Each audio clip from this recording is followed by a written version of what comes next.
মাকে নিয়ে গিয়েছিলাম মোবাইলের দোকানে।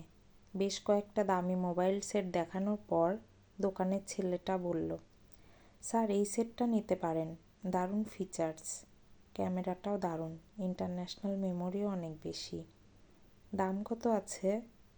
আপনার রেঞ্জের মধ্যেই, 19,800। আমি ভালো করে দেখে নিয়ে মাকে বলি, মা এটা পছন্দ তোমার?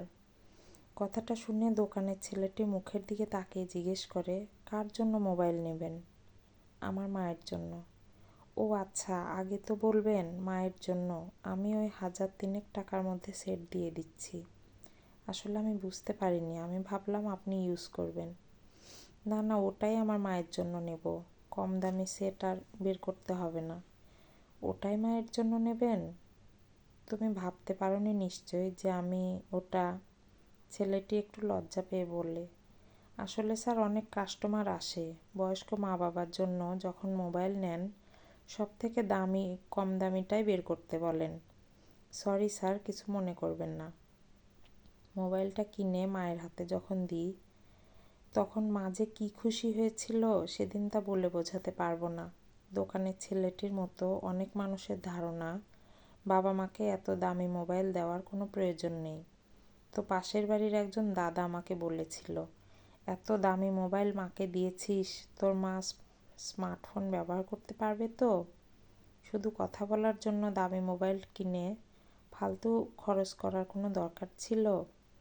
ওই দাদার কথাটা সেদিন খুব খারাপ লেগেছিল, তাই ওই দাদাকে বলেছিলাম, আমি আমার মায়ের জন্য খরচ করব, এটা ফালতু হয় কি করে? মা ব্যবহার করতে পারবে না এটা কে বলেছে? একজন স্বল্প শিক্ষিতা মা যদি তার ছেলেকে প্রফেসর তৈরি করতে পারে, সামান্য একটা মোবাইল ব্যবহার করতে পারবে না?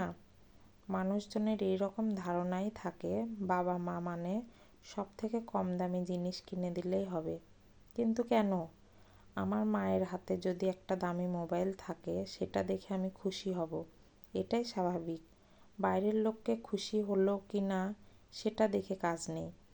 তবে আমার জীবনে আমার মায়ের অবদান অনেক বেশি, কারণ বাবাকে বেশি দিন পাইনি, বাবা মারা গেছেন অনেক বছর আগেই। আমার জীবনে মা একাই 100। চাকরি পাওয়ার প্রথম দিন, কলেজে যেদিন জয়েন করলাম, সঙ্গে নিয়ে গিয়েছিলাম আমার মাকে।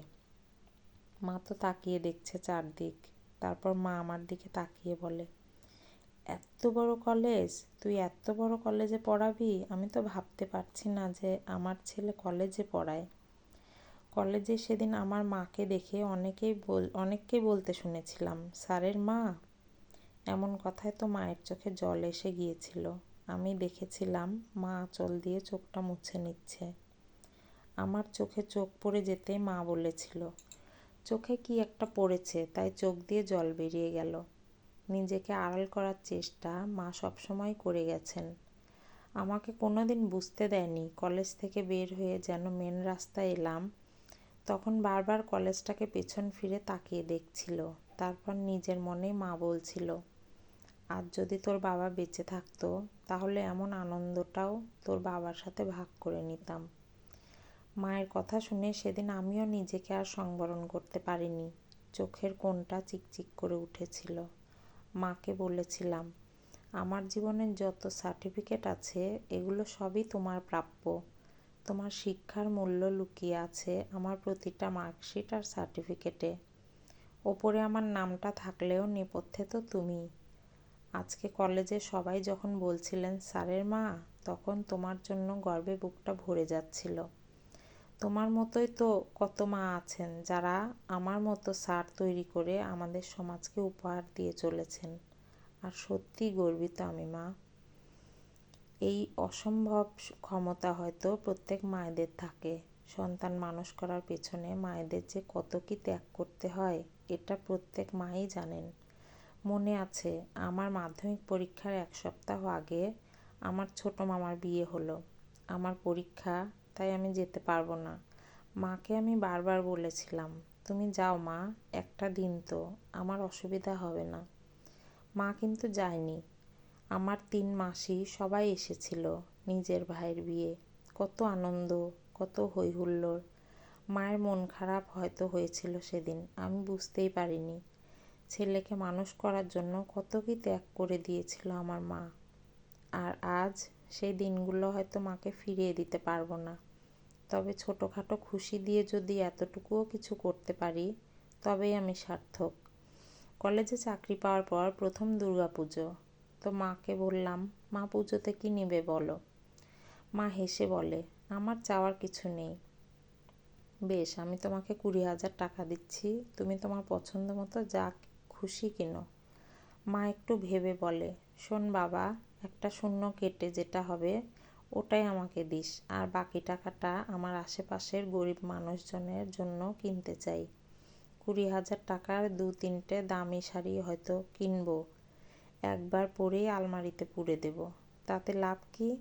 ওই টাকাগুলো বন্দি না করে যদি মুক্ত করতে পারি, তাহলে গরিব মানুষগুলো পুজোতে পড়ে আনন্দ পাবে, আমি তাতেই খুশি হব। খুশিগুলোকে ভাগ করে নেওয়ার শিক্ষা মায়ের থেকেই, তাই প্রতি বছর পুজোতে কিছু গরিব মানুষের জন্য কিছু টাকা বরাদ্দ থাকে। ওদের কেনাকাটা কমপ্লিট করে তবেই নিজের জন্য কিনবে মা। চাকরি পাওয়ার পর থেকে 5 বছর হলো সেই সহযোগিতা আমিও করে যাই মায়ের সাথে। বাবা মা আমাদের জন্য সারা জীবন ধরে যা করেন, আমরা তার কতটুকুই বা তাদের দিতে পারি? কিছুই পারি না। নিজেদের কত সাধ জলাঞ্জলি দিয়ে আমাদের বড় করেন।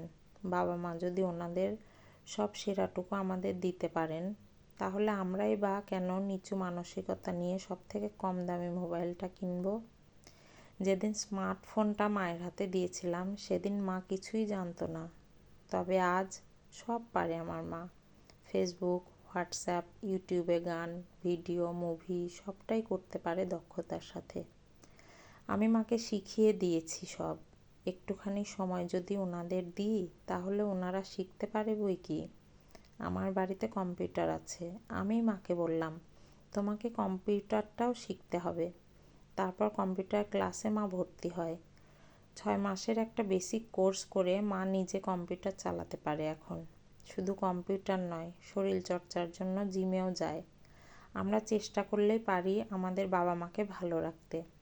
সদিচ্ছা থাকলে কি না হয়, আমাদের ভালো রাখার জন্য বাবা মা তাদের জীবনের সবটুকু দিয়ে একটা সুন্দর ভবিষ্যৎ উপহার দিতে পারে যদি, তাহলে আমরাও ছোটোখাটো খুশি দিয়ে বাবা মায়ের জীবনটাকে আনন্দে ভরিয়ে তুলতে পারি। কলমে সরজিৎ ঘোষ, কণ্ঠে লাবণী সাহা।